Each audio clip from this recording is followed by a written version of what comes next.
Hello everyone, here's what's coming up on The World Today. Facebook lifts its ban on news content in Australia after tweaks to its news legislation. Remembering those lost to the pandemic, U.S. President Joe Biden leads the nation in a moment of silence and candlelight ceremony. Plus, an international and family tragedy. That's how friend to Italian ambassador killed in the DRC describes him as his body is brought home. A warm welcome to the program. I'm Makaite Afia here in Lagos. We begin in Australia, where social media giant Facebook is lifting the ban on its news content. Earlier today, Facebook said it would restore Australian news pages after Canberra offered amendments to legislation that would force the tech giant to pay for media content. Australia and the social media group have been locked in a standoff for more than a week after the government introduced legislation that challenged Facebook and Alphabet Incorporated's Google's dominance in the news content market. Last week, Facebook blocked all news content and several state government and emergency department accounts. However, after a series of talks between Australia's Treasurer, Josh Frydenberg, and Facebook CEO, Mark Zuckerberg, over the weekend, a concession deal has been struck. The fact of the matter is their behaviour last week was regrettable, and I expressed that very directly to Mark himself. I said not only was the Australian government disappointed in what Facebook did, but we were disappointed in the way they did it because we weren't given any advance notice. So clearly the government's made its feelings felt. No doubt Australians have made their feelings felt. But at the same time, our commitment to the code remained. And that is what we are now proceeding to pass through the Parliament, is the legislation to put in place a world-leading code, a code that has been the product of years of work. Well, you'd think they'd be rejoicing over having their newsfeed back on Facebook, but Australians are far from it. Instead, people are skeptical about the negotiations. The issue has been widely watched internationally as other countries, including Canada and Britain, consider similar legislation, while big tech and media outlets have battled over the right to news content in other jurisdictions. It didn't allow me to interact and be able to share the news with other people. It's actually great for it to be back because I can actually share posts with my friends, be aware of what is happening, because I'm not the type of person to log on to the news every day. So it's good for me to interact and see what is happening. I think in general, for younger generations at least, Facebook is kind of dying out a little bit. Like, I noticed that it's more like my parents' generation above, like grandparent generation, that seem to be really into it. So I think in terms of reaching a younger audience, companies benefit more from having more of their news content on like Instagram or even TikTok. A lot of people get news, like younger generation, they get their news from TikTok. Yeah, including myself. So yeah.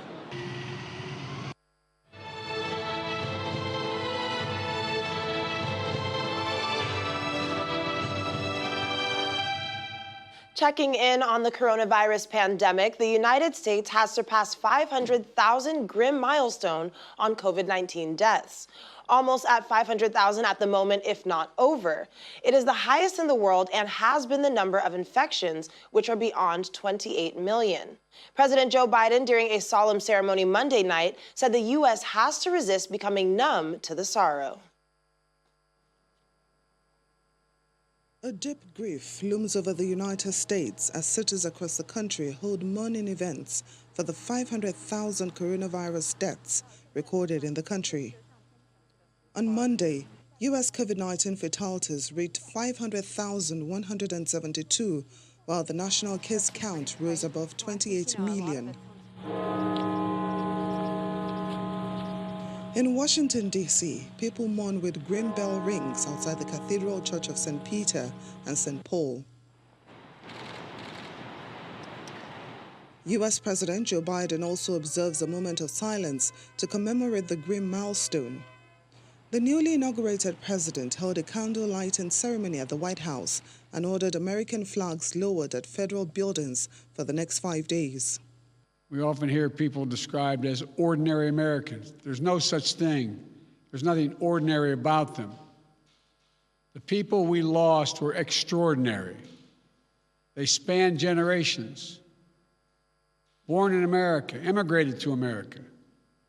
But just like that, so many of them took their final breath alone in America. As a nation, we can't accept such a cruel fate. While we've been fighting this pandemic for so long, we have to resist becoming numb to the sorrow. We have to resist viewing each life as a statistic or a blur or on the news. We must do so to honor the dead, but equally important, care for the living, those who left behind. Following the ongoing vaccine rollout and decreased daily confirmed cases, American people have sensed a smell of hope, yet still fear a resurgence of such public health crisis in the future due to the untangled arguments between the two major political parties. There are a lot of reasons to feel hope, and already cases are going down because of the vaccine for other reasons, and I feel great about that. There will probably be another pandemic, certainly in my lifetime, and perhaps quite soon. And we're going to have to deal with the same issues, and it's pretty clear to me that we are not at all set up as a nation to handle those issues, and we're not a nation that learns from our mistakes either. The U.S. death toll is by far the highest reported in the world, accounting for 20% of the nearly 2.5 million coronavirus deaths recorded globally. Internal medicine specialist Dr. Nelson Aluya joins us now from New Jersey. Dr. Aluya, welcome to the program. Well, thank you for having me once again. It's a pleasure. Of course. So this is a grim milestone indeed. How are you processing the rising numbers compared to how the United States has handled the coronavirus pandemic? Well, it's disheartening that this is a milestone that is being marked. Unfortunately, it's something that is not something we wish for. But again, this is where we are. The pandemic is here. It's real, and we just have to accept it. But the essence is for us to, take intentional and purposeful steps to stem the further death that's been taking place, and with the following or ensuing economic and social and political consequences. So it's really sad that we're here at this stage, because about a year ago, life here was just normal and everybody was going about their usual business, and now 500,000 people dead. And it's a shame that Dr. Fauci and his group said in another couple of months we'll expect 100,000 deaths in a few months. Yeah, well, President Biden did hold a candlelight vigil last night, and he's described these Americans who have died from the horrible disease as extraordinary Americans, spanning generations. And yet, you still find people skeptical about the virus, annoyed that they have to observe restrictions, which are there for their own good. So how do you convince people about the seriousness of the situation? Well, first, I must commend President Biden. It shows leadership, and that's what leadership is all about. Creating the empathy for the people who you lead, and showing that you're standing for them, and you're helping to allay their fears, and you recognize the pain that they're going through. And that's one for what he's done. I mean, again, with the issue of convincing people that the pandemic is here. Look, the virus has been here for a year now, plus. I don't know what else that people are still waiting for to make them understand that it's real and it kills.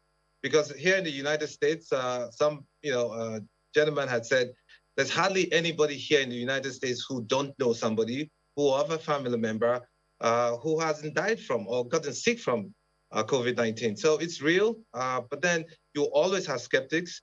But then the work that we have to do, especially those in the medical field, is to help convince them.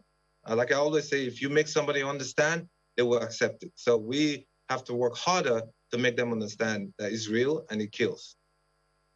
Well, speaking of convincing people, what are your thoughts on the vaccination campaigns across the country, especially as the country still has a crisis on its hands, especially in Texas?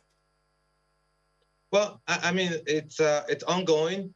They've been taking bold and decisive and impressive steps to ensure that the vaccine is rolled out and more people get it.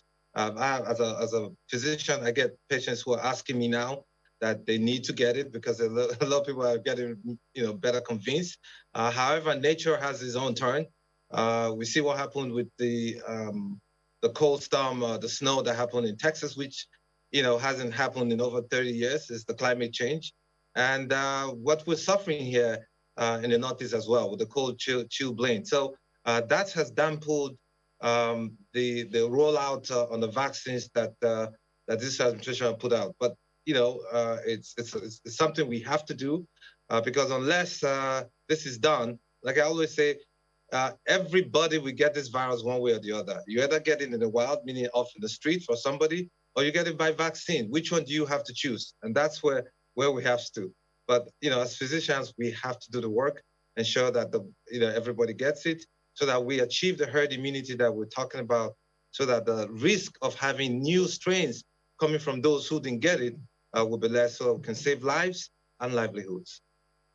All right, well, thanks again, Dr. Leah, for joining us, and please do stay safe out there.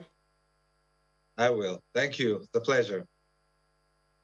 And in Britain, Prime Minister Boris Johnson is optimistic all COVID-19 restrictions in England would end on June 21st. He also says the government will hold a review into the use of vaccine certificates.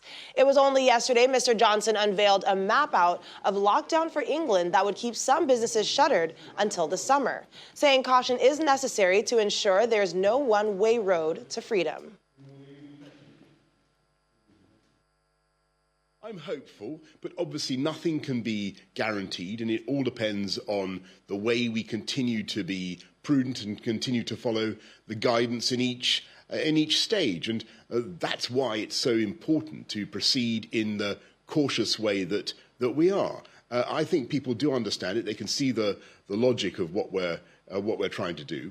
But genuinely, because of the immense possibilities now of the vaccination rollout, because science has given us this way of creating a shield around our population, we can really look at that June 21st date with some optimism. I think that's how I put it. That I'm very optimistic that we'll be able to get there.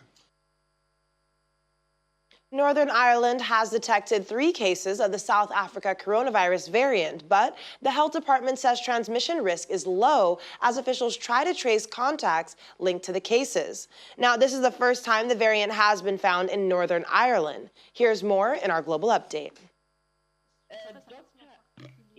WHO Director General Dr. TEDROS GHEBREYESUS is asking high-income countries to share vaccine doses immediately while urging manufacturers to prioritize contracts with COVAX and significantly increase the production of vaccines. Currently, some high-income countries are entering contracts with vaccine manufacturers that undermine the deals that COVAX has in place and reduce the number of doses COVAX can buy. Even if we have the funds, we can only deliver vaccines to poorer countries if high-income countries cooperate in respecting the deals COVAX has done and the new deals it's doing.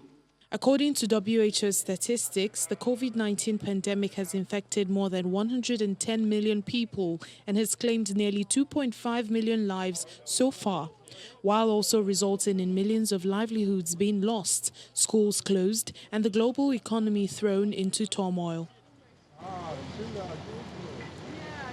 Meanwhile, Londoners have expressed support for the slow and cautious approach to easing England's coronavirus restrictions outlined by Prime Minister Boris Johnson. I mean, I'm happy I don't need to make the decisions, but I think everything has to be taken cautiously because, I mean, we're in a 3rd lockdown and people are getting tired. And I think it's better to keep it a bit longer than we end up another lockdown. So just taking a bit easier.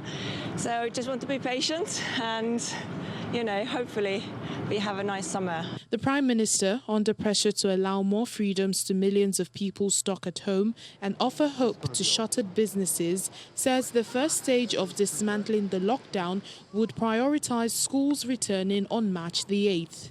Minimal socializing outdoors would also be allowed from that date, with further social contact permitted from March 29 before the second step is introduced on April the 12th.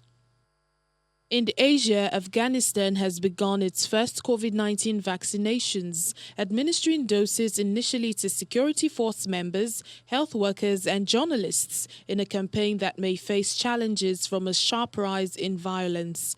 The war-damaged country received 500,000 doses of AstraZeneca's vaccine from the Serum Institute of India, which is producing the vaccine for mid- and low-income countries earlier this month. Meanwhile, around 200 Hong Kong residents belonging to priority groups received the Sinovac vaccine on Tuesday, just before the city kicks off its official vaccine rollout later this week. Police officers, frontline health workers and elderly received their first shot of the vaccine at a community vaccination center as part of government efforts to promote their vaccine campaign, which starts this Friday.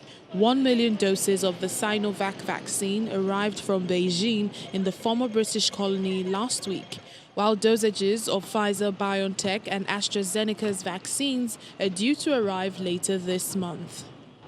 The body of the Italian ambassador killed during an attack on a UN convoy in the Democratic Republic of Congo and that of his bodyguard have been put on a plane to fly home to Italy.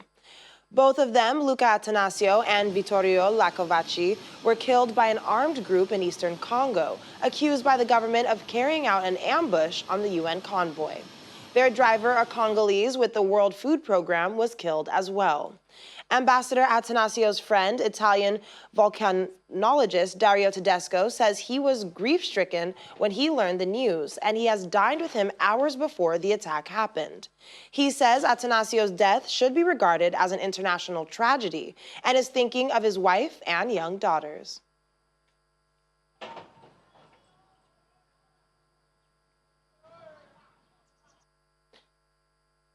The anti-coup protests are continuing in Myanmar today as crowds carrying flags of the National League for Democracy in Dawei, despite a warning from authorities that confrontation could get people killed. Security forces have shown more restraint since the coup earlier than confrontations with those pushing for democracy in almost half a century of direct military rule.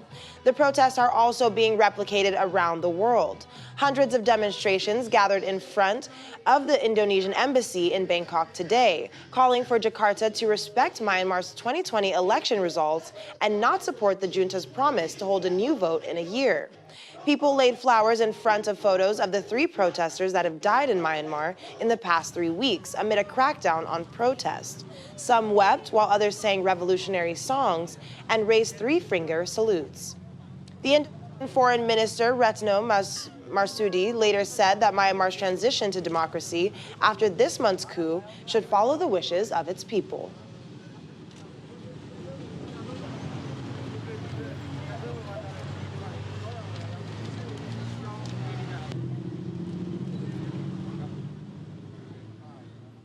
And from one protest to another, only this time in Spain, as the demonstrators threw bottles and other objects at police in Barcelona, in a 7th night of clashes after a rapper was jailed for glorifying terrorism and insulting royalty in his songs.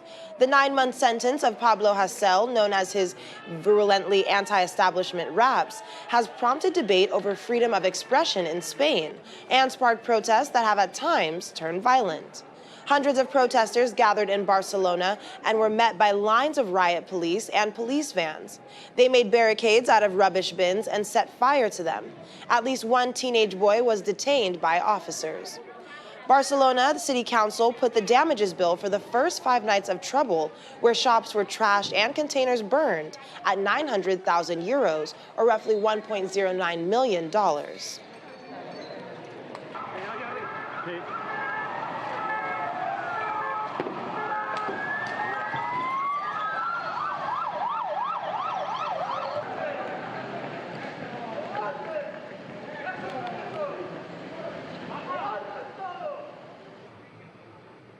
The wife of Joaquin El Chapo Guzman, the imprisoned former leader of Mexico's Sinaloa drug cartel, has been arrested over her alleged involvement in international drug trafficking. The 31-year-old Emma Coronel Aspiro, a regular attendee at her husband's trial 2 years ago, was arrested at Dulles International Airport in Northern Virginia and is expected to appear in a federal court in Washington on Tuesday. Coronel was charged in a one-count complaint with conspiring to distribute heroin, cocaine, marijuana, and methamphetamines for unlawful importation into the United States, according to the Justice Department. A lawyer for Coronel could not be immediately identified. Guzman was convicted in February 2019 of trafficking tons of drugs and engaging in multiple murder conspiracies as a top leader of the Sinaloa cartel, one of Mexico's largest, most violent drug trafficking organizations. NASA has released video and audio captured by Mars rover Perseverance during its landing on the surface of the red planet last week. A roughly 3-minute video shows the final minutes of Perseverance's entry, descent, and landing, and an audio file depicts the sounds of wind gusting on the surface of Mars. Perseverance is seen landing on a swirl of sand and small rocks kicked up from the planet's surface by the rover's powerful rocket engines. 5 cameras located on 3 different components of the spacecraft collected the imagery while 2 microphones captured the sounds. NASA scientists isolated and slowed down parts of the video and audio to explain the first sights and sounds captured by Perseverance during a news conference on Monday. They hope to find biosignatures embedded in samples of ancient sediments that Perseverance designed to extract from Martian rock for future analysis back on Earth, the first such specimens ever collected by humankind from another planet. It gives me goosebumps every time I see it. Just amazing. I hope everybody kept their hands and arms inside the vehicle at all times while it was in motion. And let me give you a quick warning to not blink, because things go really fast here. You can see that you can get a sense really of how violent that parachute deploy and inflation are. The parachute pack, the parachute is packed so densely that the pack is basically the same density as oak, and it's about 150 pounds. It gets launched out of the spacecraft with a mortar, which is basically a cannon, with a muzzle velocity of around 100 miles an hour. And the spacecraft itself was going about 1,000 miles an hour at this point, going about 1.75 times the speed of sound. So we're actually beginning to fly east, and that's why you can see the delta over there. As it maneuvers eastward to the eventual landing site, it actually passes over the field of view, will pass over the landing site, and then kind of overshoot it a little bit because it's got to stop that horizontal divert that we did. You can see everything's nice and smooth now that the engines are under control, that on-chute parachute rocking is gone. So here we are, slowing down and stopping, and we're coming straight down on our eventual landing site here. You can see that as we really begin to slow down here, you can see the engines as we get lower throttle up there and stop us here. And you can see it beginning to push all that dust around on the ground on the 2 sides.